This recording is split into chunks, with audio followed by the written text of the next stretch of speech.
నాకున్న ఆస్తిలో, నా వెనకున్న స్టేటస్ లో, నా చుట్టూ ఉన్న ఈ సొసైటీలో నీ అంతస్తు కొలత వద్ద వేసి కొలిస్తే అరంగుళం కూడా రాని నువ్వు ఏ ధైర్యంతో నా కూతుర్ని పెళ్లి చేసుకున్నావు? కట్టిన తాళిబొట్టు కొనడానికి డబ్బుంది, కడుపు నిండా తిండి పెట్టడానికి శక్తి ఉంది, తన కడుపు పండించే మగతనం ఉంది.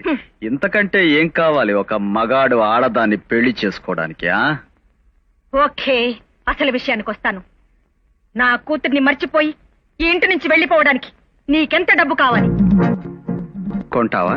కొంటాను, నిన్ను కొంటాను.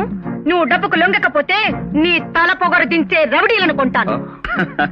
ఇది స్టీల్ బాడీ, రౌడీలకు లొంగదు. తులాల లెక్కన పొగర పెంచుకుని, కిలోల లెక్కన అహంకారాన్ని పెంచుకుని, మణుగుల లెక్కన మోసాన్ని పెంచుకున్న నువ్వు నన్ను సాధించాలన్న పంతంతో పగబట్టి నా కూతుర్ని పెళ్లి చేసుకున్నావు. పంతం పట్టింది నిజం, సాధించేది మాత్రం నీ కూతురిని కాదు నిన్ను. రేఖని ప్రేమించింది నిజం. నీ కూతురు